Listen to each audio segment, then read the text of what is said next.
por sobre todas las cosas, nos permita para hacer un canal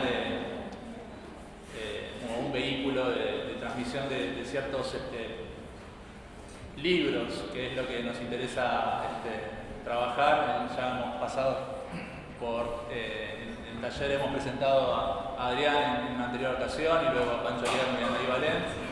Y hoy tenemos bueno, la alegría de que la editorial Bifurcaciones de Chile haya querido que presentemos también en este lugar, en este contexto, su nuevo libro.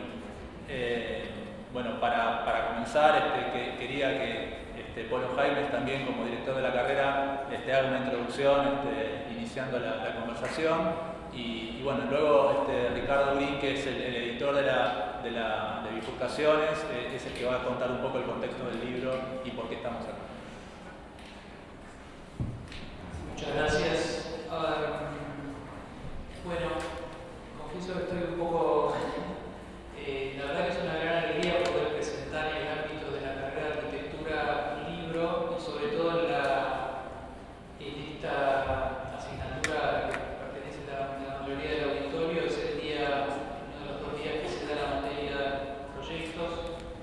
En particular, es un libro más bien dirigido a los cursos superiores de la carrera que se involucran en las cuestiones urbanas de manera más decidida. Yo creo que parte de que el equipo de A77, encabezado por Gustavo, pensado que yo podía hacer una buena introducción, tiene que ver con un trabajo que venimos haciendo aquí en la facultad, que yo coordiné durante 7 años en el área de urbanismo, para poder intervincular de una manera más evidente y mejor una cantidad de contenidos que refieren a la ciudad que están dispersos en la currícula de la carrera de arquitectura. Hace muy poquito yo pasé a mi rol actual como director específicamente de la carrera de arquitectura, esta tarea de intervincular actividades y contenidos urbanos continúa en manos del profesor Flavio Sánchez, y ahí se sentaron las bases durante esos años de algo que creo que hoy vive en la carrera, que es estas atenciones más evidentes entre asignaturas que tienen contenidos urbanos o bien exclusivos o bien los tienen al menos en parte, y la verdad que complace mucho que como fruto de ese trabajo hoy podamos tener actividades como esta, que eran bastante infrecuentes en la carrera de arquitectura hace pocos años. Así que creo que me satisface que Gustavo haya pensado en eso, porque quiere decir que un cierto trabajo dio sus frutos, como es el de presentar hoy, por invitarme a mí a presentar hoy este libro excelente. La facultad nuestra tiene una característica, que es que produce una cantidad muy importante de arquitectos, arquitectas, diseñadores, diseñadoras por año. En el caso de la carrera de arquitectura, el número es de 1000 por año, pero no produce ningún urbanista como carrera de grado. Para los que no lo sepan, la facultad está junto con la universidad en el camino de tener en un tiempo una carrera de grado en urbanismo, y sería bueno que en el futuro se vean actividades como estas, como preparatorias o inductivas de esto que ojalá tengamos como una realidad en poco tiempo. El libro que hoy se presenta creo que es muy valioso para el auditorio que tenemos hoy acá, sobre todo estudiantes de los últimos cursos, pero también docentes de esos últimos cursos. Creo que es muy importante que las nuevas generaciones, yo también soy titular del taller de proyectos, formar a nuevas generaciones de profesionales que tengan un anclaje teórico muy evidente para su práctica futura, que puede ser una práctica desde la edificación concreta en el campo de la ciudad o de la metrópolis, pero también puede ser el pensamiento. Cada vez más es evidente que va a ser muy difícil poder encarar una práctica profesional valorable en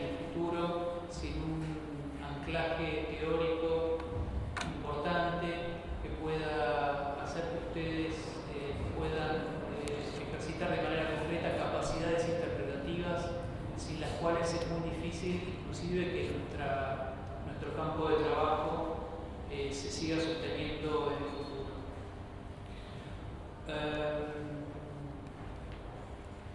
Aquí el libro que se presenta, cuyo título es Conocer la ciudad, sería interesante, y algunas de las intervenciones seguramente que hoy vamos a escuchar también hablarán de la segunda dimensión, que me parece que puede ser de interés del autor, que es producir la ciudad, ¿no? Conocer y producir la ciudad físicamente. Y creo que yo leí ya algunos de los contenidos del libro, en particular la introducción de García Campini, que me pareció excelente, y algunos de los contenidos más en particular el de Adrián. Y yo creo que es muy valorable que aparece en este libro algo que es una crítica de últimas posiciones o posiciones de los últimos años de estos campos de conocimiento respecto a un cierto estado de cosas en la actualidad en la cual había un desvínculo entre estas dos dimensiones de conocer, interpretar la ciudad y producirla de alguna manera. Creo que eso es un atributo importante del libro y de gran interés para ustedes. Termino diciendo, quería destacar, antes de terminar diciendo, dos frases o dos líneas de la introducción de García Campini que me parecieron especialmente interesantes para ustedes como auditorio. La crítica, la primera, de un, como él lo llama, resignado acomodamiento a lo inmediato, ¿no? Y la segunda, que es una pregunta que está al final de su introducción, que dice: ¿a quién benefició la desvalorización de las ideas de proyecto y de ciudad? Son dos líneas muy interesantes para dejar en esta introducción breve.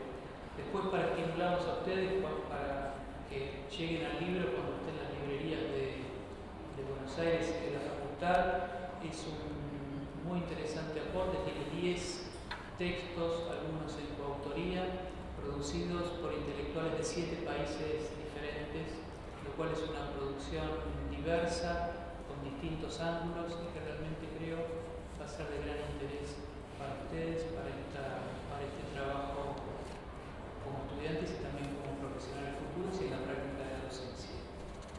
Bueno, eso es todo por mi parte. Muchas gracias por invitarme a esta presentación. Gracias a los invitados que han venido, que han contribuido al libro, que están presentes aquí, y bienvenidos, bienvenidas.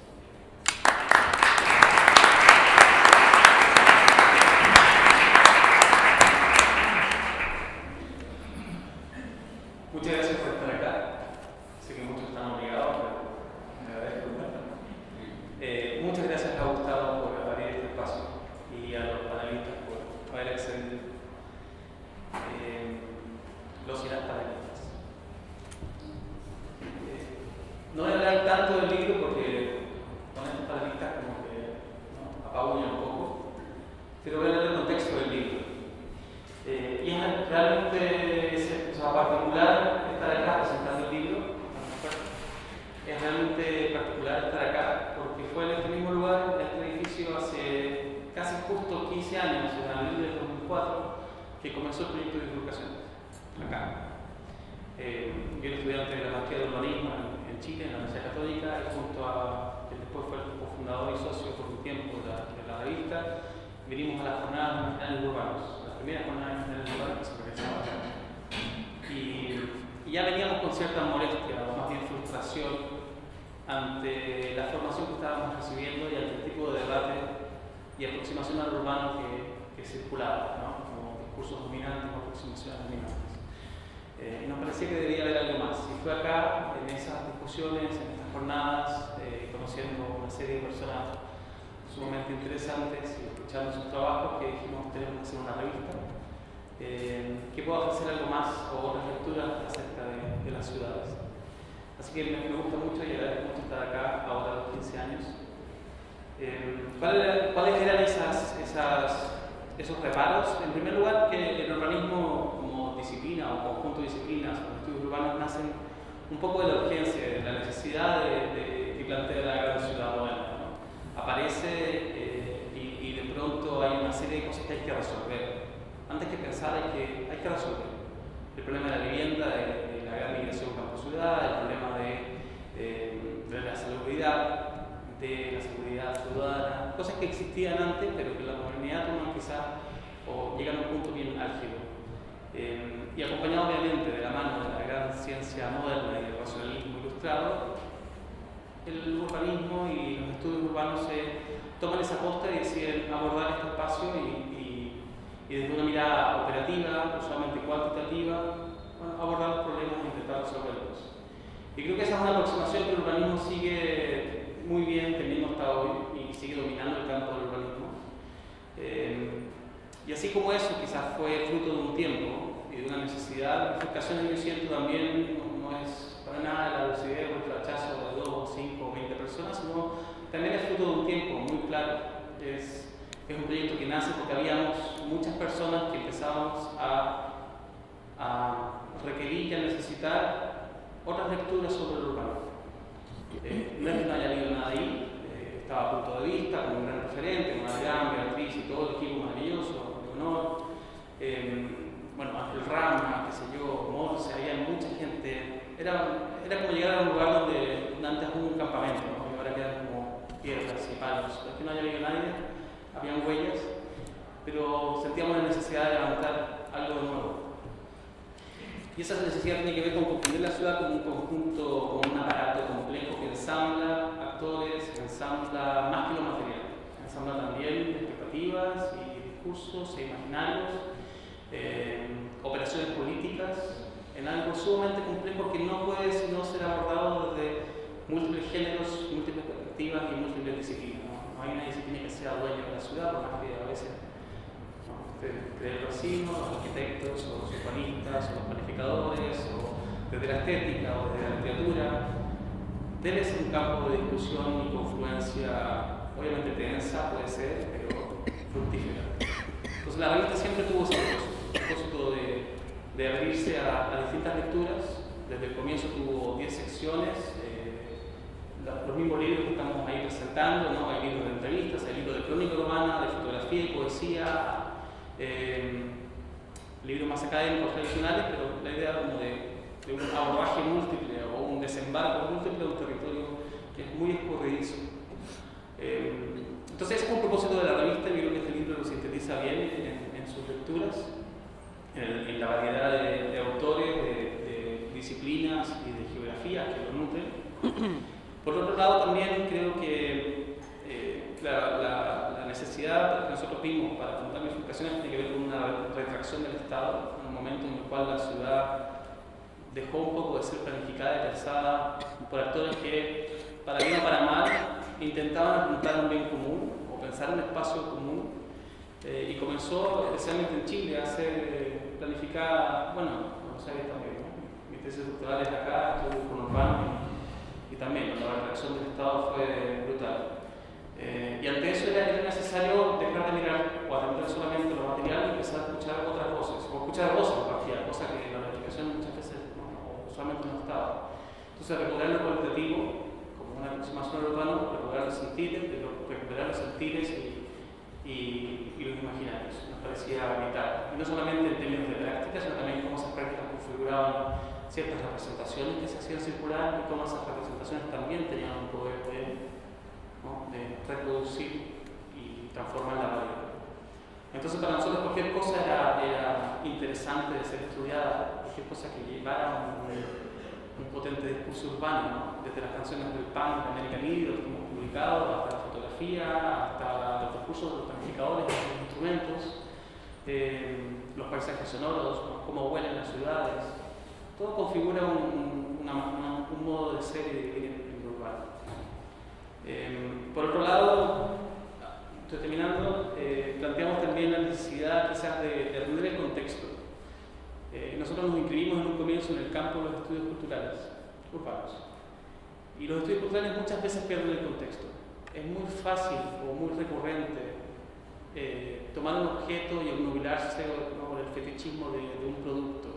Voy a hacer una reseña de las películas de Scorsese o de Manhattan, de Woody Allen, voy a, no sé, Ataque 77, ver más esta canción y eso pasa mucho. Nosotros recibimos mucho de ese material de amplificación y nosotros tratamos de ir un poco más allá y comprender los productos culturales como parte de un entramado mayor. No analizarlos en sí mismos, sino en su producción política, en su producción social y cultural. Y creo que eso es importante de siempre tener en cuenta y enriquecer de nuevo la lectura del urbano.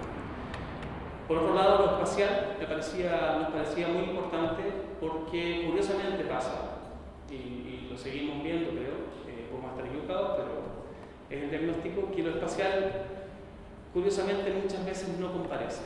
No es fácil ver lo espacial, no es fácil comprender la dimensión espacial de los fenómenos y comprender cómo el espacio opera, incluso en arquitectura, incluso en urbanismo, sobre todo en urbanismo y en geografía menos.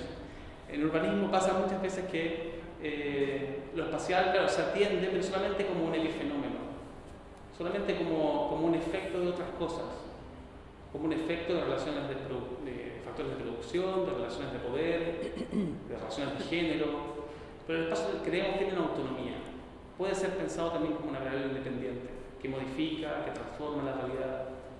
Y darle esa autonomía a un espacio que también hemos tratado de nutrir, y creo que de nuevo este libro lo intenta y logra algunos autores momentos muy interesantes. Y por último, quiero mencionar también, el proyecto siempre ha tenido un propósito libre de difusión del conocimiento, desde el primer número, que sacamos la revista, también los libros, y todas las otras cosas que hacemos, tenemos documentales, plataformas cronofotográficas, etc. Siempre ha tenido la pretensión de hacer circular el conocimiento lo más allá posible, lo más rico posible, sin fines de lucro, gratuito, libre acceso. Todo lo que publicamos en la revista desde siempre es digital, y hay un propósito de que sea digital, pero también está en Creative Commons, cualquier persona la puede reproducir siempre que sea sin fines de lucro y se mencione el autor y la fuente, pero gratuitamente alguien puede colgarlo en su blog, hacerlo circular, y no es solo que no haya problemas, sino que está muy bien y queremos que eso pase, ¿no? Que las cosas circulen, se discutan. Los libros también, ¿no? Hay varios que lo estamos liberando, sin fines de lucro, todos tienen un pequeño texto, lo puedo leer brevemente. No sé, ustedes conocen los clásicos avisos legales de los libros, te dice, si fuésemos una editorial cualquiera, les diríamos que este libro está protegido bajo todas las leyes conocidas y por conocer, como una amenaza usual, y que no pueden reproducir, duplicar, replicar, retipiar, clonar, teletransportar, cartelar, fotocopiar, ni leer en voz alta ningún fragmento sin autorización de nuestros abogados. No tenemos abogados. Pero porque no lo somos, les permitiremos hacer todo lo anterior e incluso jactarse de ello, pero deben montar autor y fuente y no pueden venderlo comercialmente porque están hip tampoco. Entonces, bueno, están para libre circulación. Hay libros, por ejemplo, de Salcedo, bueno, él fue una persona muy importante para nosotros, y un gran pensador del urbano y posmoderno, y murió, y ese libro está 100%, no todas las utilidades para la familia. Nadie cobró un peso para ese libro. Tenemos otro libro de género ahora y estamos trabajando con escuelas para que circule. Entonces nos importa que esto también tenga un efecto, que se discuta. Y esas son un poco como las balizas básicas de nuestro proyecto. Este libro recoge eso, creo que sintetiza bastante, como digo, esas pulsiones básicas. Hay geógrafos, hay arquitectos, y ofrece distintas lecturas sobre lo urbano. Espero que lo compren, espero que les sirva además como para pensar sus objetos de estudio. Así que eso, muchas gracias por venir de nuevo y escuchemos ahora a los grandes. Gracias.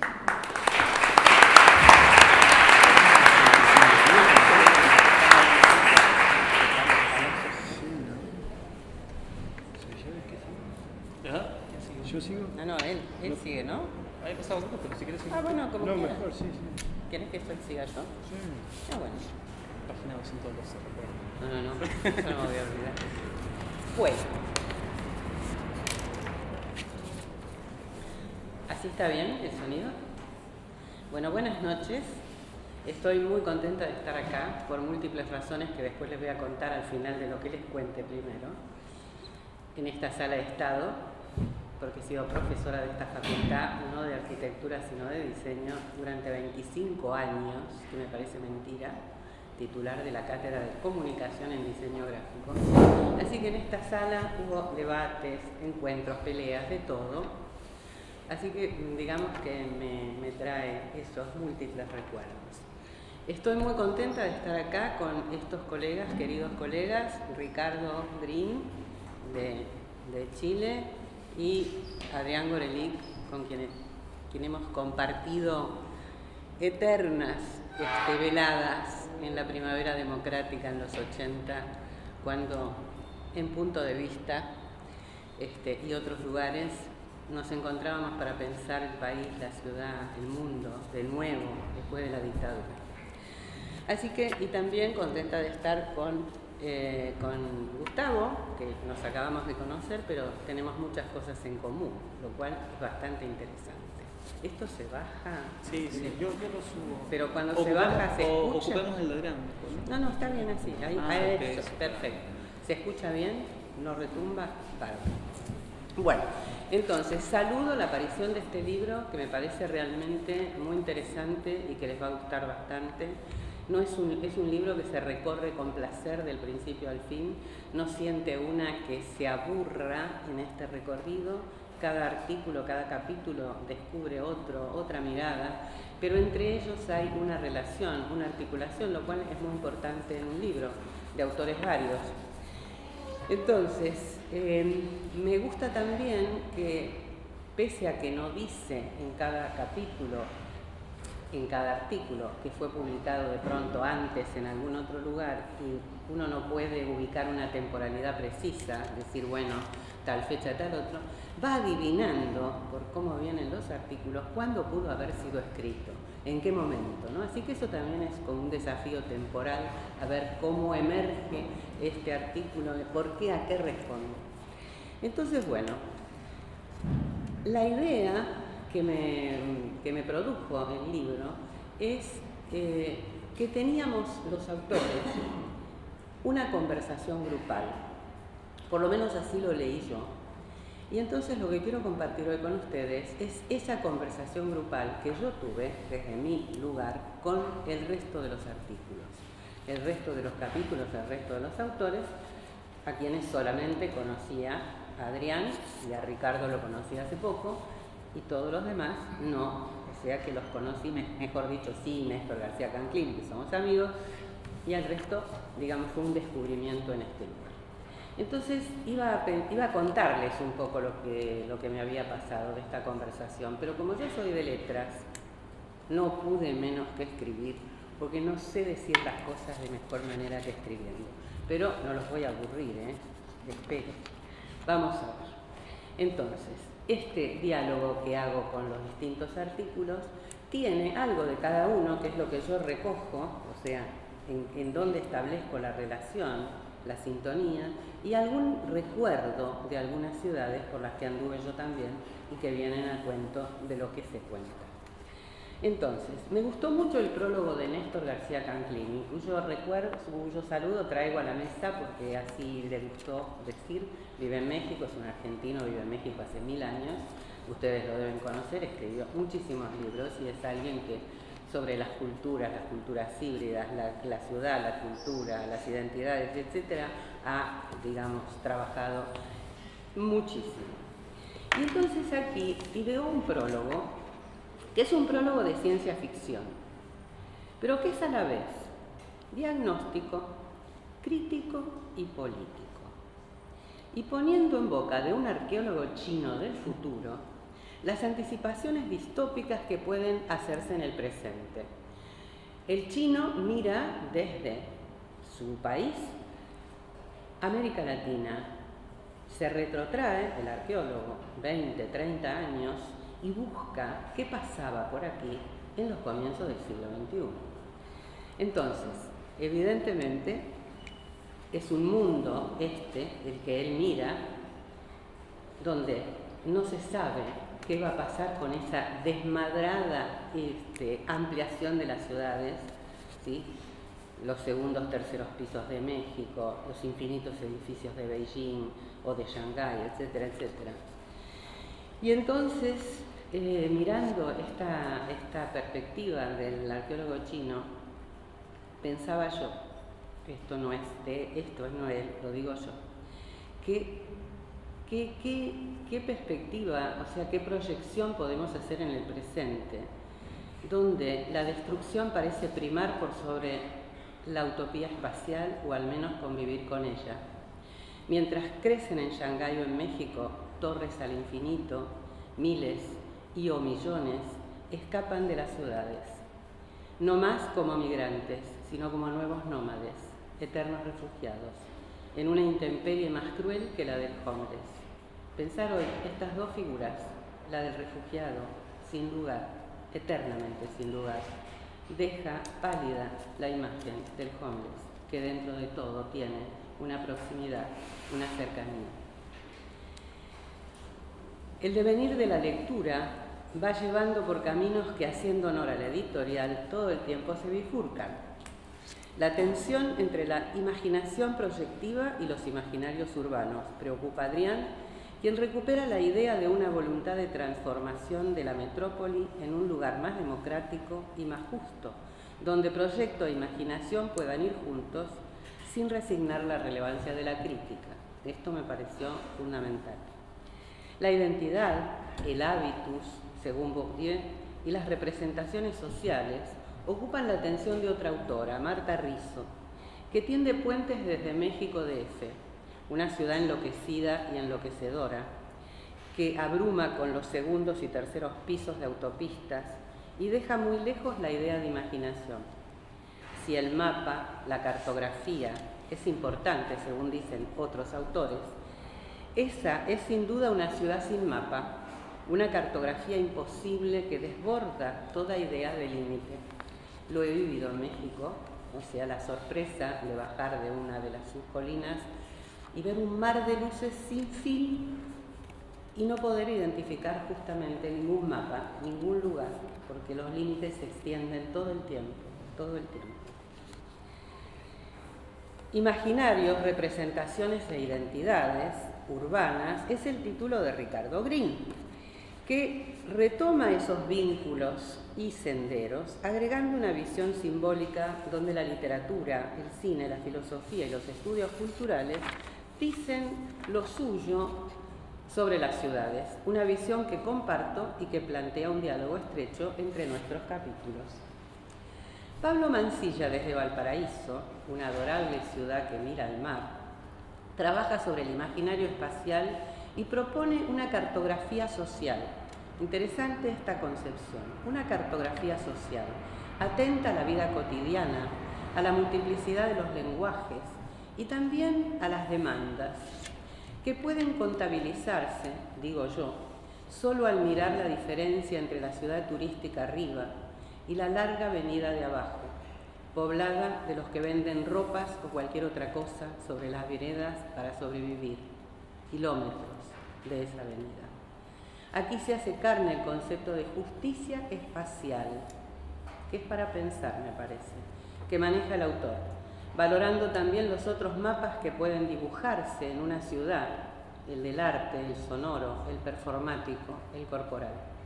Son los cuerpos, en definitiva, los que habitan las ciudades y entablan la relación con ellas.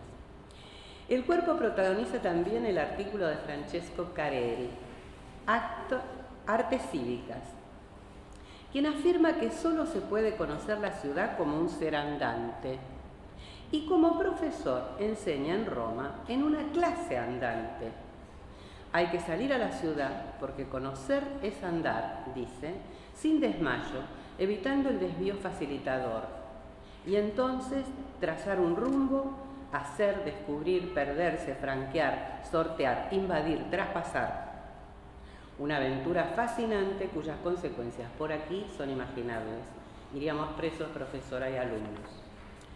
La antropología, la filosofía, el habitar en un costado fenomenológico, de morar, estar en el mundo, como definición misma de lo humano, anima el capítulo de Eduardo Álvarez y María Blanco, que desde Uruguay retoman tanto a Heidegger como el concepto Foucaultiano de heterotopía, para pensar territorios y desterritorializaciones, y la producción de subjetividad, interactividad y vínculos para definir la materialidad del espacio.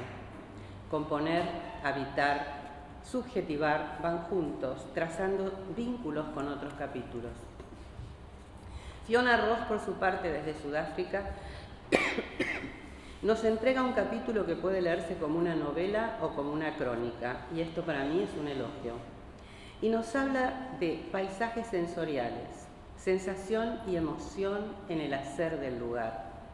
Un asentamiento en Ciudad del Cabo, The Park, construido en los 90, para dar lugar a los más vulnerables en el país del apartheid, donde la autora, desde la concepción de espacio de Doreen Massey, que ambas compartimos, el espacio como una espacio-temporalidad construido por interacciones e interrelaciones, y entonces un espacio clasista, generizado, político, descubre hasta qué punto se dan allí esas coordenadas, cómo los tránsitos y las actividades de la vida cotidiana trazan senderos de orden o precariedad, decencia o indecencia, discriminación o amenaza.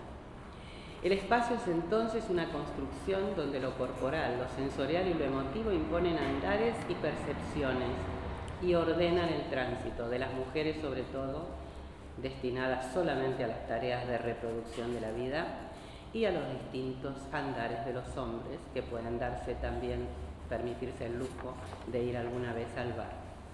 Y podrían trazarse entonces, dice Fiona, mapas visuales, sonoros, de olores, de afinidades, de vecindad, la creación de espacio por los cuerpos. El desliz que tiene el final o el retorno que tiene este artículo, que me parece un tema fundamental para los urbanistas, arquitectos urbanistas, los que piensan la ciudad, es que en este asentamiento transitorio de Park, donde no tenían viviendas demasiado sólidas, o sea, de distintos estilos, o sea, digamos, como una especie de etapa transitoria hacia para otro poblamiento, la persona, la antropóloga que trabajó, Fiona, en un trazado, digamos, primero, que después se pobló, en los 90 fue esto, después reencuentra la experiencia en este siguiente espacio que se llamó The Village. Y entonces, esta gente que tenía ahora casas formales, con paredes de material y techo a 2 aguas quizá, se encuentra absolutamente ajena a esos lugares. No tienen nada que ver esos lugares con la percepción corporal, sensorial y emotiva que tuvieron antes. No pueden encontrar quiénes son sus vecinos y sus parientes. Aunque estén a 2 o 3 cuadras de distancia, les parece que es una distancia infinita. Hasta se pierden al querer buscar su propio lugar, pese a que estas casas ahora tienen números muy concretos y en escala. Esto creo que pone un problema que en Chile, por ejemplo, se ha estudiado, una tesista lo ha estudiado, cómo partiendo de asentamientos, de poblaciones transitorias, pasar a lo que llamaríamos vivienda social, que en general es una vivienda que poco se piensa en relación a qué quieren y qué esperarían aquellos que van a poblarla, aparte de estar en otro lugar. También ella registra en ese trabajo que hizo, muy así de cualitativo y cercano, con entrevistas a pobladores, la idea de hogar. ¿Qué es un hogar? El lugar donde se llega por azar, el lugar donde finalmente hay un techo y una pared. El hogar es donde estamos en relación con los otros, donde nos sentimos en comunidad. Y aquí estaba esa pregunta y esa duda de si esta gente, los chilenos, que habían sido, digamos, afortunados de tener una vivienda social, consideraban eso realmente como un hogar y se sentían ajenos, que los espacios comunes no les pertenecían y terminaban encerrados en sus casas, ¿no? Como un escape de lo que antes había sido otro tipo de comunidad. Desde otro lugar del mundo, el East End londinense, en plena gentrificación, con diseño, gastronomía y vida hipster, Carla Berrens también propone trazar cartografías sonoras urbanas para dar cuenta tanto de los ruidos cotidianos del vivir ligados a los usos y costumbres, por ejemplo, cómo suenan los zapatos de algunas etnias que usan zapatos que suenan de alguna manera, como de aquellos que la intervención o especulación inmobiliaria realiza: el cortar, golpear, taladrar, perforar, interrumpir y clausurar, y que el tránsito interpreta a su modo con los rugidos de motores, bocinas, frenadas, impaciencias. Este también es un paisaje cotidiano londinense. Pero también puede haber investigación urbana, dice Karen. Investigación urbana sónica o de arte sonoro urbano. En definitiva, el espacio como una zona de experiencia. Aquí también está Doreen Massey, donde el cuerpo, en la exploración, también cumple filosóficamente su estar en el mundo. Ricardo Green y Lucía de Abrantes intentan disolver el binarismo urbano-rural para considerar las ciudades intermedias, no metropolitanas, que conservan estilos de vida diversos de ambos mundos y proponen 4 coordenadas de análisis: la escala, el ritmo, la población y las jerarquías. Y el mío se llama La ciudad como autobiografía, que privilegié ese recorrido con la ciudad como esencial a la configuración subjetiva, desplazando el eje temporal al eje espacial. Cuando uno piensa en una biografía o una autobiografía, lo que prima es el eje temporal, o sea, hay un devenir de la vida en las distintas etapas, instancias, etc. Pero mi propuesta, digamos, mi convicción es que efectivamente no hay ningún tipo de relación con lo biográfico, lo autobiográfico, que no esté ligado a lo espacial. No tenemos ningún recuerdo que no esté ligado a un lugar. Podemos recordar momentos, encuentros, personas, siempre hay un lugar, hay un espacio detrás de eso. Entonces me pareció que este artículo que me pidieron, me lo pidieron hace unos años y salió en Bifurcaciones, y me puso a pensar, digamos, a desplazar el eje en todo caso, y a pensarlo, ¿cómo vivía yo las ciudades? Y las ciudades las vivo desde la literatura, el cine, el arte. O sea, cuando por primera vez puse un pie en Los Ángeles era para mí Blade Runner, o, digamos, otras películas que vi después. La llanura inmensa de Los Ángeles que vi desde un pequeño avión llegando era Blade Runner, o sea, faltaban que bajaran esas naves. Y me fui, por cierto, al edificio donde se filmó, donde, digamos, el personaje principal, que no me voy a acordar cómo se llamaba, que existe, que es el Bradbury Building. Y existe, y es bellísimo, y entonces uno no puede creer y no puede pasar más que en el hall de entrada porque no hay acceso después a lo demás. Quiero decir, es imposible llegar a un lugar sin que tengamos la previsión del lugar, y más hoy con el despliegue infinito de la conectividad global. Entonces, reinventamos recorridos o tratamos de amoldarnos al recorrido de los otros. Y entonces, no voy a hablar mucho más de mi artículo, obviamente, si el que quiere leer, que lea, pero básicamente tenía eso, como un recorrido, una reflexión sobre lo biográfico, lo espacial y lo corporal también, es decir, de qué manera experimentamos los lugares, los ambientes, las ciudades, la ciudad natal o la ciudad donde uno vive, donde de pronto pasamos por esquinas y lugares que nos recuerdan seres y cosas. Pasamos por lugares que tienen marcas terribles de la dictadura, las baldosas que recuerdan. Pasamos por la AMIA y las escuelas judías, con todo lo que las separa de la calle, porque obviamente recordamos lo que allí pasó. Y entonces la ciudad también es un mapa de cosas que nos recuerdan nuestra vida común, social, política, etc., al par que nuestra vida personal. Y para terminar, una anécdota. Conocí a Doreen Massey en Inglaterra, que estuve haciendo una vez una estadía para investigación, y le pedí un artículo. Doreen Massey es una gran biógrafa cultural inglesa, cuya concepto de espacio-temporalidad es fundamental y varios autores y autoras la toman. Y entonces le pedí un artículo para un libro que yo estaba compilando que se llamó Pensar este tiempo y tenía un subtítulo Espacios, afectos, pertenencias. Y entonces cuando estaba hablando con ella, ya habíamos hablado antes, pero volvimos a retomar para ver cuándo me podía mandar ese artículo. Entonces le digo, ay Dorín, me acuerdo que yo en realidad tengo un libro que se llama El espacio biográfico, que fue mi tesis doctoral. Le digo, y mi concepción del espacio allí era igual a la tuya, pero yo todavía no te había leído. Entonces me dice Dorín, bueno, quizá vos también sos geógrafa y no te diste cuenta antes. Entonces, bueno, para terminar, este lugar, como dije al principio, también tiene que ver con mi biografía, o sea, pasé 25 años viniendo una vez por semana, subiendo y bajando escaleras, encontrándome, viniendo a los exámenes de los alumnos, etcétera, etcétera. Estuve en esta sala varias veces también con eventos, coloquios, etcétera.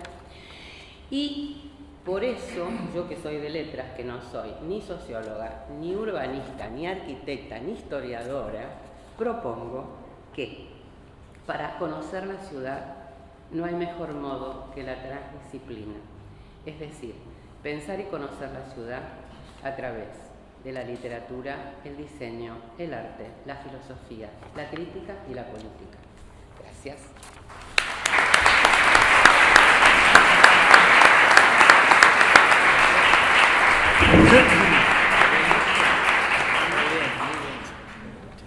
Bueno, muchas gracias.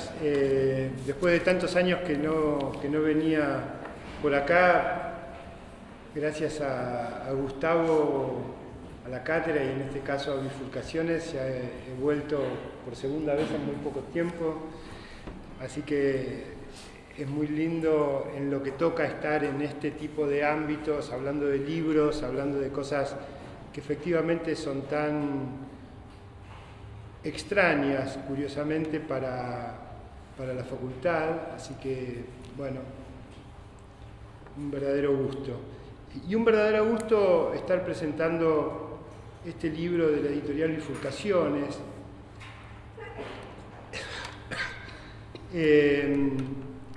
Se ha producido en las últimas décadas una transformación gigantesca del mundo editorial y no hay que ir tan atrás en el tiempo para saber que durante algún periodo, no solo en toda América Latina, sino también en España y en Brasil, incluso se leían los clásicos de la arquitectura moderna y la renovación historiográfica de la arquitectura a través de editoriales argentinas, Nueva Visión, Infinito, fueron realmente muy importantes entre los años 50 y los años 70 para renovar los bagajes teóricos del pensamiento arquitectónico en el país y en todo el mundo de habla castellana. Y hace muchos años que eso ha dejado de ocurrir, hace muchos años que en el marco de una transformación gigantesca del mundo editorial en el mundo editorial argentino que llegó a ser un mundo muy desarrollado y muy sofisticado, realmente sufrió muchas transformaciones. Ahora estamos viviendo en una última transformación que tiene como una especie de dos polos, como muchas cosas que ocurren en la vida social y económica del presente. La situación de la polarización es muy notable, están los grandes conglomerados multinacionales que mueven los blockbusters y por lo tanto millones en libros de gran impacto, y pequeñísimas editoriales artesanales casi, gracias a las cuales podemos realmente seguir disponiendo de un catálogo literario, ensayístico, muy, muy sofisticado, pero que son prácticamente emprendimientos de vida, de personas que ponen ahí todo lo que tienen, que difícilmente obtengan algún lucro, con suerte logran mantener. Estoy hablando de muchas editoriales pequeñas Eterna Cadencia, Beatriz Viterbo, pequeñas, algunas menos pequeñas que otras, que son pequeñísimas de poesía, Godot, digamos, hay muchísimas, sí, hay muchísimas que son de muy dificultoso trámite. Y yo creo que algo así no ha impactado en el mundo de la arquitectura. Nosotros en el mundo de la arquitectura no hemos logrado, me parece, tener ¿qué es una editorial o un grupo de editoriales que favorezcan la publicación? Primero que todo es la creación de un pequeño espacio intelectual en el cual los autores existentes o potenciales empiezan a pensar en cosas en las que ni siquiera habían pensado si no fuera por el estímulo de ese mundo editorial, para conseguir una mayor comunicación con un público que también no está ahí a la espera de los libros, sino que es un público potencial que se modifica y que cambia con estos impulsos editoriales. A mí me parece que en la arquitectura argentina estamos muy carentes de eso, más allá de algunos intentos. Bisman, Krikowski, etcétera, no han logrado reponer lo que uno pueda llamar un mundo editorial en diálogo y productividad intelectual, y me parece que eso es lo que uno siente que Bifurcaciones está haciendo. No solo Bifurcaciones, ARQ en Chile tiene que es la editorial, digamos, de la Escuela de Arquitectura de la Universidad Católica. Realmente tienen programas editoriales que construyen una esfera pública de la arquitectura, ¿no? Y me parece que eso es bien interesante y es un placer, digamos, estar de alguna manera participando. Y esto tiene un antecedente sobre el cual me quiero detener, que es la revista Bifurcaciones. Es una revista digital, yo sé que está pasando por un periodo de transición, tal vez no se sabe a dónde, pero está un poco parada. Y sin embargo a mí me parece que lo que han hecho con la revista Bifurcaciones es fundamental sostenerlo y divulgarlo por una cuestión muy básica, digamos, ¿no? Las revistas, esto me parece importante para quienes están estudiando, porque posiblemente no conozcan esto al detalle, pero las revistas vinculadas al mundo intelectual han entrado mayormente en una especie de embudo académico que las obliga a hacer algo así como las terminales flexibles y provisorias de una especie de masa de producción científica que circula por el mundo. Ustedes habrán tenido la experiencia, ustedes googlean un tema o un autor y caen directamente en el artículo, y posiblemente la mayor parte de los que navegan en Internet ni saben en qué medio se publicó ese artículo, si formó o no parte de un proyecto intelectual. Y hacer una revista era una cosa muy diferente. Hacer una revista era justamente construir un proyecto intelectual donde el índice, el dossier, las temáticas de cada número, los autores a los que se invitaba, etcétera, formaban parte de una plataforma de ideas que tenía que ver con un grupo intentando comunicar un universo de ideas al mundo de potenciales lectores.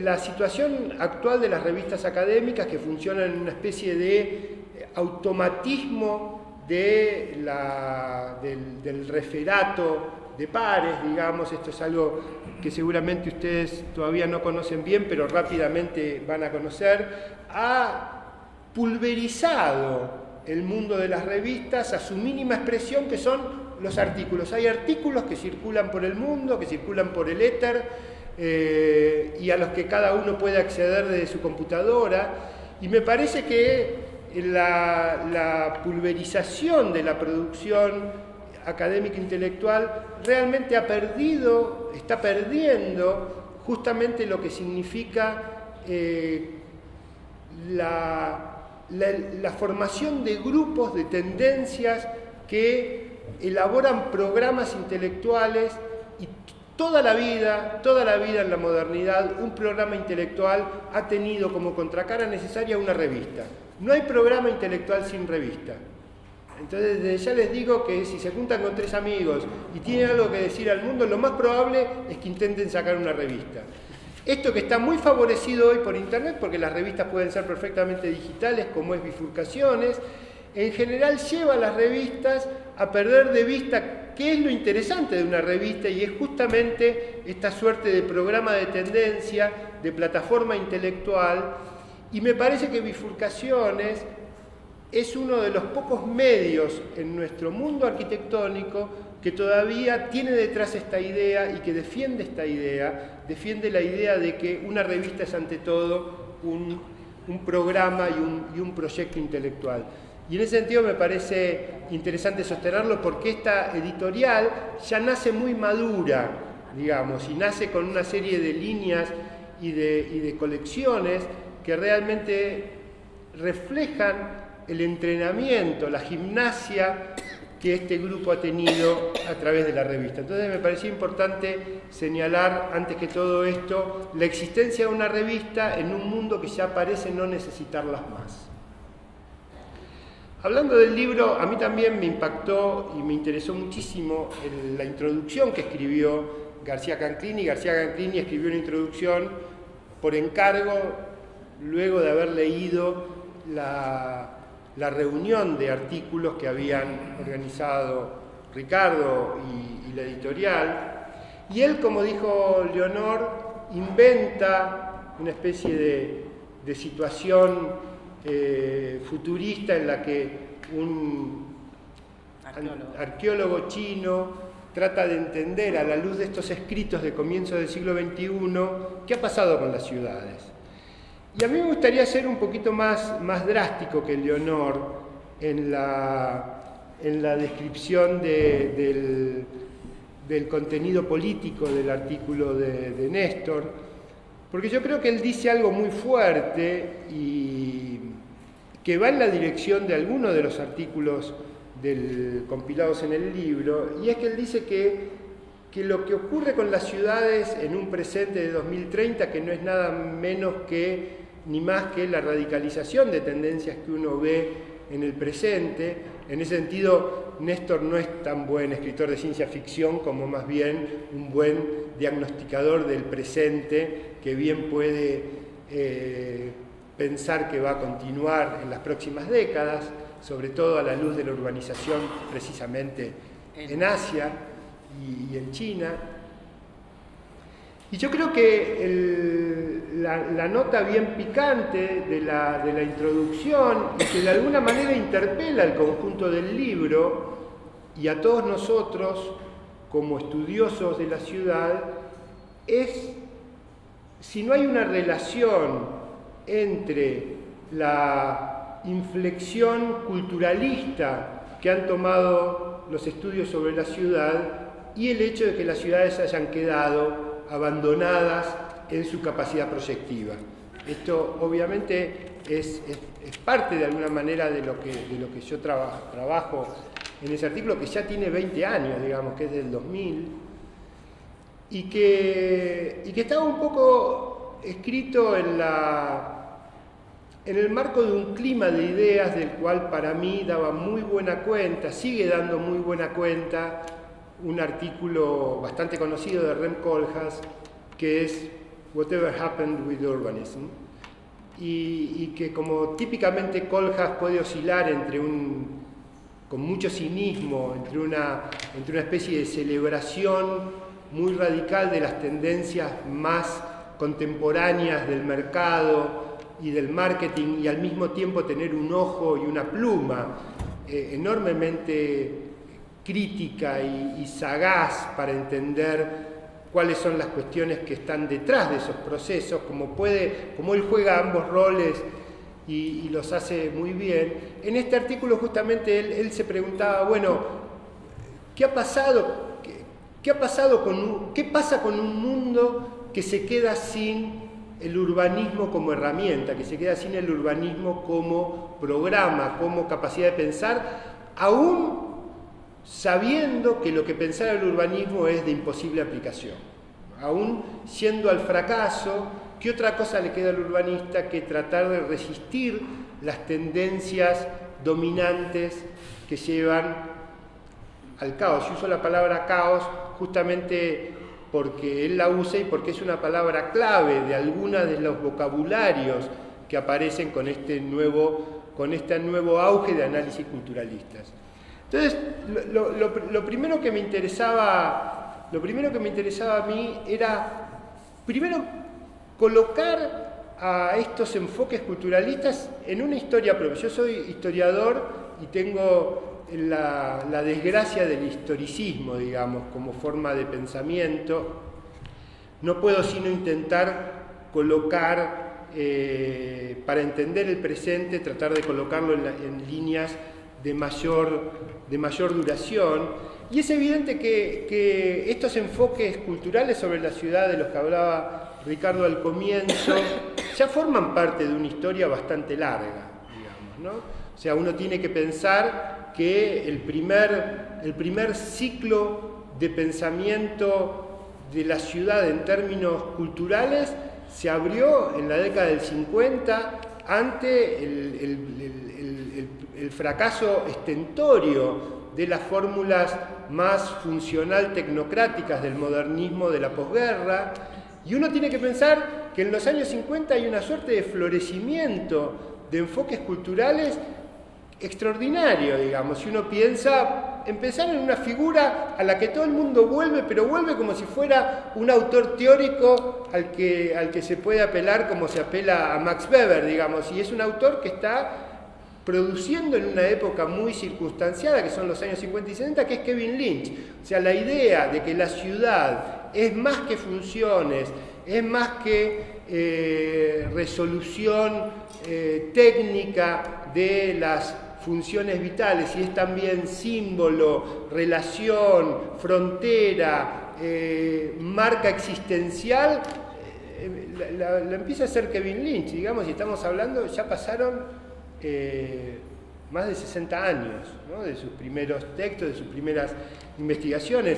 Pero además, la ciudad descubre la historia en los años 50.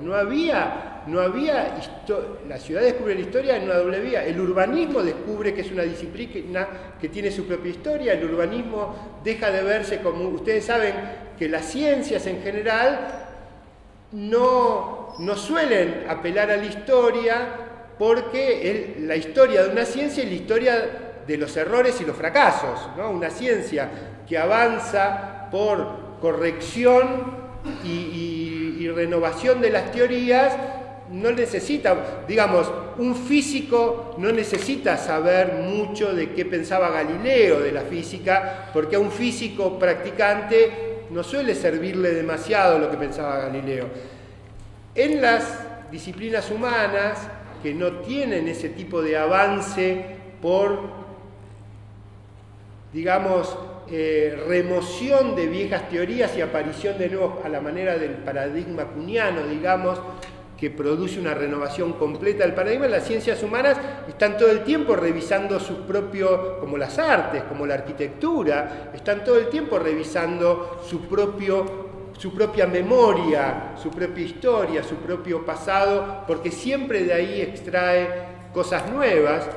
Y el urbanismo, que hasta ese momento se pensaba como una profesión técnico-científica, es en los 50 cuando descubre que tiene una historia, y las primeras historias del urbanismo, Benévolo, Joé, los Collins, etc., empiezan a escribir en 1960, 1962, 1963, pero también aparece una antropología de la ciudad, la antropología del espacio de Edward Hall, que para muchos de nosotros todavía seguíamos leyendo esos libros en los años 70 cuando estudiábamos, pero también los enfoques políticos sobre la ciudad, que puede ser Henri Lefebvre, que ahora está de súper moda, pero que escribe en ese mismo contexto de crisis del modernismo, las derivas situacionistas que ponían en crisis la visión funcionalista de la ciudad, la arquitectura de la ciudad del propio Rossi, digamos, que busca cómo la memoria, la historia, la experiencia personal está entroncada con el proyecto. Todas esas visiones, digamos, que se formularon desde adentro de un modernismo en crisis, y que luego inmediatamente cuando estaban comenzando a capitalizarse y a dar sus frutos fueron de alguna manera banalizadas, aplanadas por un posmodernismo que saltó por sobre la visión crítica de todas estas enfoques para decir en realidad toda la modernidad en bloque, digamos, es algo que estuvo equivocado y hay que hacer otra cosa. Y en realidad esta producción enormemente llena de matices sobre lo que era y estaba haciendo la modernidad. Los años 50 es el momento en que se redescubre a Walter Benjamin y a todo el debate de comienzo del siglo XX sobre la modernidad y sobre la modernidad urbana, sobre la modernidad en las ciudades. Todo esto quedó de alguna manera aplanado por este debate posmoderno que capitalizó las críticas, pero que en realidad las dejó de lado para justamente reinventarse a sí mismo como la verdadera ruptura. A mí me parece que a fines de los 90 estábamos viviendo una situación de alguna manera similar, en el sentido que se había producido, y eso es un poco lo que denuncia Kohlhaas en ese artículo, se había producido una situación paralizante en el pensamiento urbano que de alguna manera se había hecho cargo de que habían sido tan autoritarios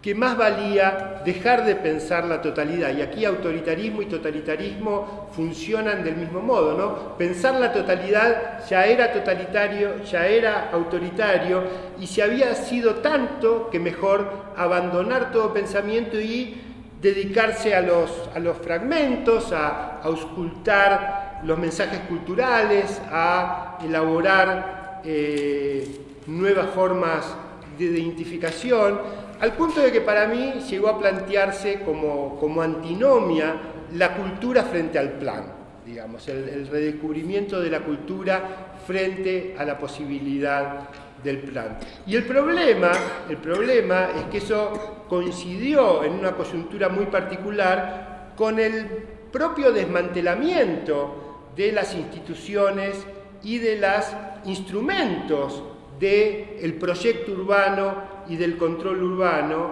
a manos de diversas oleadas, que en un momento parecía neoliberal, pero después nos dimos cuenta que también era neoconservador y que también podía ser neopopulista, pero que lo importante era terminar con la ambición de tener una visión global del problema urbano. Esto, hay un artículo también de los años 90 de Néstor García Canclini, La ciudad sin mapas, donde prácticamente, hablando de México, termina diciendo esto. Y si uno lo mira en términos de políticas urbanas, uno se da cuenta que en Buenos Aires los 90 produjeron una novedad de la que todavía no hemos salido, no hemos sido capaces, pese a que ante toda la evidencia nos hemos dado cuenta que las políticas urbanas realizadas desde entonces hasta ahora no mejoraron algunos problemas fundamentales de Buenos Aires, ni siquiera lograron ponerlas en el centro para que aboquemos toda nuestra energía a pensar en ellos, y pienso sobre todo en la desigualdad, en la marginalidad, que no ha hecho sino crecer, y no porque no hayan habido políticas dedicadas a tratar de paliarla, a tratar de solucionarla, sino sencillamente porque el curso de la ciudad va en esa dirección, y a mí me parece que seguimos presos del paradigma Puerto Madero. ¿Qué quiere decir el paradigma Puerto Madero? El paradigma catalán, el paradigma de los 90, que con una lectura bastante particular de la arquitectura de la ciudad planteó que el único modo de abordar los problemas urbanos era de abordarlos en pequeños fragmentos a través de la arquitectura, tratando de que esos fragmentos de alguna manera gotearan hacia el resto de la ciudad parte de sus elementos de calidad. Y me parece que desde el punto de vista de las funciones de un gobierno de la ciudad, ese corset con el cual hemos seguido pensando en la ciudad, no ha dado resultado. Y para terminar, lo que de alguna manera produjo un poco el artículo que contrapone imaginarios urbanos a imaginación urbana, que contrapone esta forma de pensar culturalista la ciudad con la necesidad de reponer la fuerza del proyecto, fue descubrir que tanto los cientistas sociales como los críticos culturales, como los artistas, seguían criticando el totalitarismo del urbanismo moderno como si todo el contexto no hubiera cambiado enormemente, como si hubiéramos seguido teniendo municipios fuertes, con urbanistas modernos fuertes, que seguían imponiéndonos planes generales fuertes, y no hubiésemos estado en una situación de absoluto derrumbamiento de las ideas globales de ciudad. No sé, si uno ve las instalaciones que siguió haciendo un artista internacional como Joseph Muntadas, ¿no? Que en los 70 era interesantísimo lo que hacía, porque realmente criticaba a un Estado fuerte, a un Estado que realmente tenía control, además era el Estado franquista, que realmente tenía dominio y control sobre lo que pasaba en cada barrio, y lo sigue haciendo a comienzos de los 2000, cuando en realidad ya no hay ningún Estado que controle nada, digamos, y lo que necesitamos es justamente reconstruir una idea de orden y no seguir criticando y burlándonos de un orden que no existe más, digamos. Y eso, muy concretamente, y retomo una pregunta que hiciste vos el otro día cuando preparamos el libro, que no cerramos, efectivamente cuando descubrí que el gran inventor de los estudios sociológicos de imaginarios socioantropológicos de los imaginarios urbanos en América Latina, que era el colombiano Armando Silva, había organizado conjuntos de antropólogos en varias ciudades de América Latina para encuestar, como si fuera casi un programa positivista, pero no encuestaba sobre el tamaño de los baños, y como hacía Gino Germani en 1956 cuando iba a Isla Maciel, no encuestaba sobre el tamaño de los baños y de la cocina y la cantidad de hijos, etcétera, sino encuestaba sobre con qué color nos imaginamos que es la ciudad, qué olores sentimos en la ciudad, etcétera. Encuestaba sobre los imaginarios urbanos en un momento en que los alcaldes de las ciudades, los intendentes de las ciudades estaban demandando esos insumos como insumos para construir una plataforma de lo que se llama muy bien en inglés marketing urbano, de branding, de branding de las ciudades, en esta nueva situación en que las ciudades necesitan tener una marca cultural muy fuerte para competir en el mercado global de ciudades. Y entonces, cuando se me hizo tan evidente que lo que había surgido como una idea de la crítica cultural y de los estudios académicos para tratar de entender la ciudad por fuera de las vías castradoras, autoritarias del proyecto moderno, en realidad estaba confluyendo muy alegremente con una disolución de toda capacidad de proyecto que me parece que los urbanistas, los arquitectos, quienes piensan la ciudad, han estado perdiendo ya en los últimos 40 años. Así que bueno, me parece que estas tensiones están dentro del libro. A mí me parece muy claro que Néstor, citando tu trabajo, citando el mío, citando alguno otro, está pensando en esto, está pensando en la deuda, de alguna manera, que los estudios de los imaginarios tienen respecto del proyecto de la ciudad, y me parece que eso es un buen material para recorrer el libro también viendo sus conflictos y sus discusiones internas.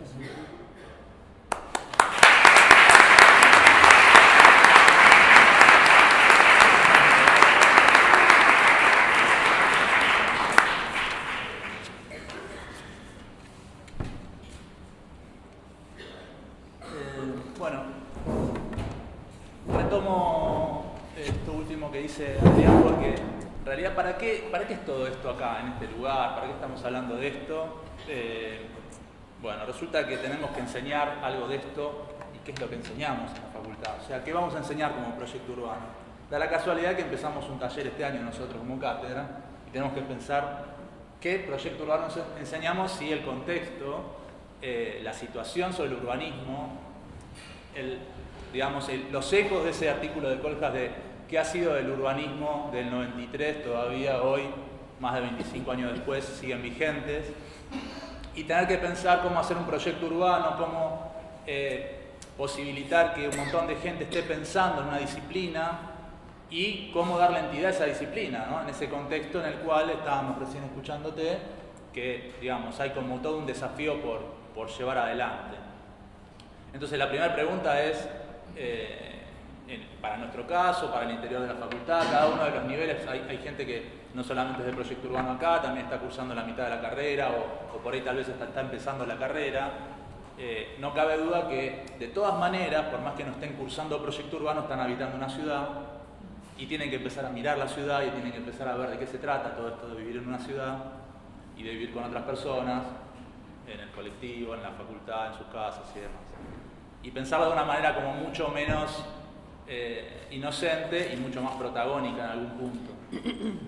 Entonces, ante esta pregunta sobre la cuestión del proyecto, si el proyecto es una situación vigente, el proyecto como concepto ya ahora, como esa idea de una articulación en la cual todos apuntamos hacia la prefiguración de una idea de futuro. Si García Canclini lo que hacía con el artículo que contaba tanto Leonor como Adrián, de que hay un arqueólogo chino que del futuro está viendo unos documentos de lo que estaba pasando al principio del siglo XXI en América Latina, y lo cuenta de una manera muy irónica porque en realidad te parece ridículo cuando alguien parece que lo está leyendo. O sea, el efecto que produce es realmente como cuando hay un extrañamiento de decir, che, ¿está pasando esto en Argentina ahora, de verdad? O después ya no te lo preguntas más, porque está pasando efectivamente y sabés que va a pasar todo el tiempo. La palermización. Sí, o cuando habla de palermización el arqueólogo chino, como si fuera un concepto, ¿no? Un concepto internacional, ¿no? La palermización. Y si hiciéramos la palermización, o sea, está prefigurando que la palermización es algo que podría pasar, como todas las cosas que vuelven 30 años después, ¿no? Como los revival. Entonces, bueno, la cuestión es que en el libro, y un poco lo que voy a tratar de hacer es, yo leí el libro, no formo parte de él, pero digamos lo que digo, bueno, ¿para qué nos podría servir ahora? Y lo que puedo llegar a sacar como conclusión respecto a eso. Y en el libro aparecen dos formas o dos líneas de trabajo que me parecen interesantes, porque por un lado, el título es una invitación, conocer la ciudad, o es una premisa, la premisa de conocer la ciudad, ¿no? Y eso es algo que no nos mantiene ajeno a ninguno, porque mal que mal estamos viviendo todos en las ciudades, y no sé cuántos papers empiezan con más de la mitad de la población vive en ciudades. No, sí, el cliché del urbanista es empezar con esa frase, o de quien trabaja sobre asuntos urbanos. Y entonces, bueno, conocer las ciudades, bueno, ¿cómo conocemos la ciudad? ¿Qué herramientas tenemos? ¿Cómo la apreciamos? ¿Cómo la mensuramos? ¿Cómo la cuantificamos? Esa materia tiene que ver con un plano, si se quiere, contemplativo, desde el punto de vista de que cualquier persona podría hacerlo, pero ¿con qué interés lo hacemos? ¿Con qué interés conocemos la ciudad? ¿Para qué nos sirve conocer la ciudad? O ponernos a pensar sobre nosotros mismos. Vaya pregunta. Tendríamos que preguntarnos todos qué hacemos nosotros con nosotros mismos, y por lo tanto, por extensión, tendríamos que preguntarnos qué hacemos con nuestra ciudad. Si eso fuera tan fácil, digamos, ¿no? Entonces, primer cosa es que la ciudad es una invención, ¿no? Entonces una invención fue una cosa artificial que en algún momento surgió y que ahora parece que fuera una cosa natural. Pero como toda invención, vieron que inventan el iPhone no sé cuánto, después sale el iPhone no sé cuánto, después viene Huawei y el iPhone se lo come, y después vendrá un chino más grande y se come un chino de Marte y se comerá el chino anterior. Y entonces, ¿cuál es la invención que sigue la ciudad? ¿Estamos pensando en la siguiente invención o nos quedamos con que la ciudad es esto? Y en ese sentido, me parece que estamos naturalizando como esa idea de que, bueno, el aspecto de conocer la ciudad implica asumir a la ciudad tal cual es o con las condiciones que trae.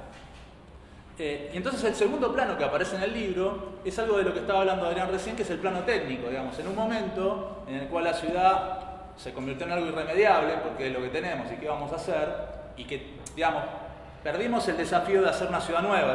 Esto que cuando tal vez algunos de los que estuvieron en la charla de Adrián la vez pasada, cuando hablábamos de los territorios, hablábamos de la ciudad de La Plata y la dimensión de la ciudad, o Brasilia mismo, que es un poco ese desafío de proponerse cómo tiene que ser una ciudad en algún momento determinado, ya no existe como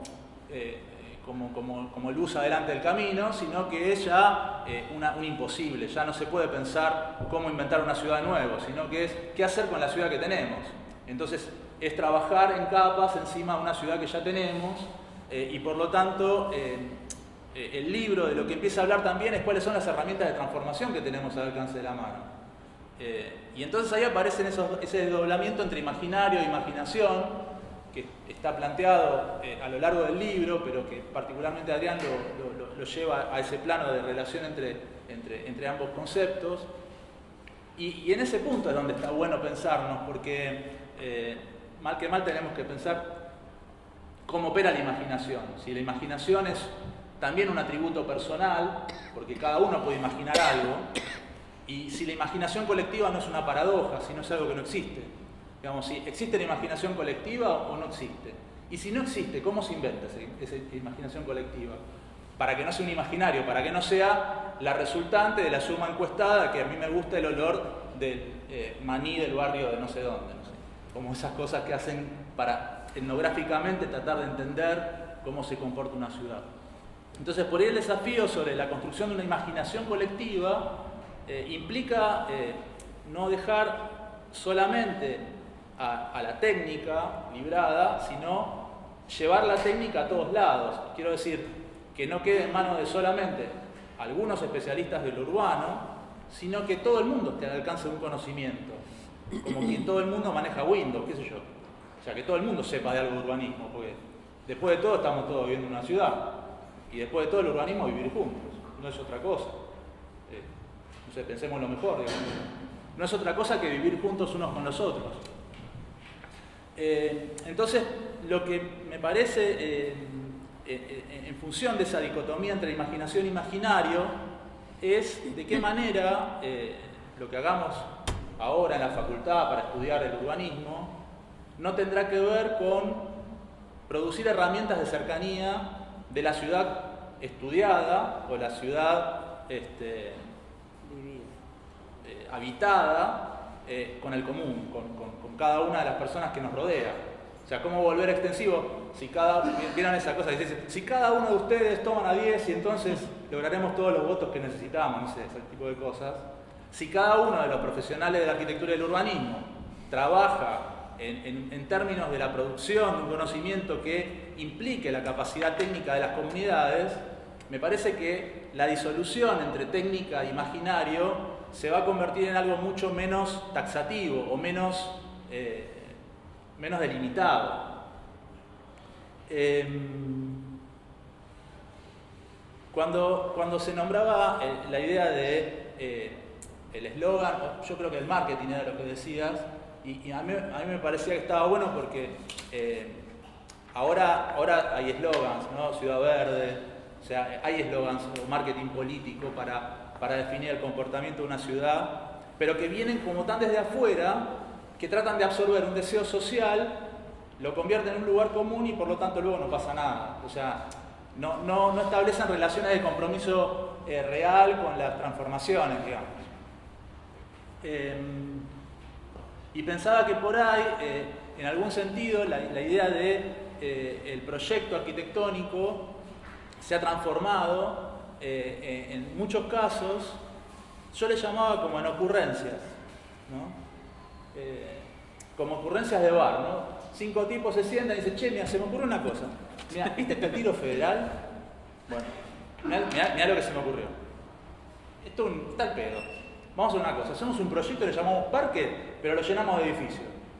Eso es lo que va a pasar. Sí, estoy escribiéndolo como si fuera un Canclini medio berreta, pero digo, fíjense, digamos, ¿cuál es el grado de construcción de pensamiento asociado que hay entre ese episodio, que es la ocurrencia de un fenómeno que transforma una parte de la ciudad, que termina de consolidar algo que es después de todo una idea como de diagnóstico, que es lo irremediable está traducido en que las decisiones corporativas, las decisiones que tienen que ver con el capital financiero, con cómo se invierte, con cómo se desarrolla la ciudad, están supeditadas solamente a un tipo de decisión que es la ocurrencia. Digamos, se me ocurre que este terreno se puede usar para tal cosa. No hay capacidad de lectura urbana que diga, no, pará, vamos, ¿por qué no lo pensamos de vuelta? Pará, ya tenés que hacerlo, ya tenés que hacer el viaducto de la no sé dónde, o ya tenés que hacer, digamos. Y eso está también asociado a la construcción política de las estructuras de gobierno. Hoy hablábamos con Adrián de la transformación de Medellín. Medellín trabajó, por un lado sí trabajó con el modelo Barcelona en el sentido de producir marketing, decían Medellín la más educada, tenían como ciertas cosas relacionadas con heredadas del planeamiento estratégico y demás, pero han sido como muy eficientes para desarrollar planes o proyectos que asociaran a la ciudad en su conjunto y pensaran en el fragmento de análisis y de transformación de una manera determinada. Yo creo que comunicación, cultura y educación. Esos claro, tres significados. Trabajando como asociadamente las áreas de gobierno. Nosotros, una subsecretaría con una secretaría no sé dónde, ya están peleados. No sé, como que hay imposibilidad de construir tándems asociativos en las entidades de gobierno, mucho menos en los grupos de interés económico y mucho menos en los grupos inversores de gran capital. Entonces, de repente podemos tener un gobierno que una parte está pensando en cómo sacar dinero del capital financiero y otra parte está pensando en cómo sacar dinero de la energía, pero, digamos, se está pasando en Argentina ahora, ¿no? Entonces, me sugería esta cosa de ciudad ocurrente como una particularidad del pensamiento contemporáneo que tenemos más cercano a nosotros respecto a cómo se trabaja en una ciudad. Y bueno, me parece que nos motiva mucho a pensar cuáles son las herramientas que tenemos que desarrollar para producir relaciones de comunicación mucho más directas con la comunidad a partir del conocimiento que podamos producir en las facultades. Recién Adrián decía una cosa que me parece súper importante, que es las revistas, por ejemplo, que son esos motores como de producción de conocimiento que empiezan como a generar sentidos comunes nuevos. Por lo pronto que haya dos que discutan entre sí, por lo menos que haya 4 revistas. Digo, empezar desde el campo cultural, pero también trabajar para que ese campo cultural se convierta en algo traducible en la inmediatez de la comunicación, que ahora es uno de los agentes de trabajo más importantes de las redes sociales o de los lugares de establecimientos de instalación de noticias, ¿no? Y por otro lado, ¿cómo es la capacidad de que estas situaciones de registro que está invitando el libro de una manera como muy particular también, cómo se vuelven algo más cotidiano? Voy a repetir algo que hago todas las charlas que puedo, repetir como un mantra. Tenemos que llegar a las escuelas de alguna forma, tenemos que llegar a que podamos trabajar como materia pública los temas de construcción de ciudad y de vivir juntos. Me parece que la herramienta que empieza a tener que aparecer es una herramienta que supera la instancia del protocolo de trabajo de agencias de gobierno respecto a organizaciones civiles y respecto a... Tiene que empezar a coser desde otros lugares también.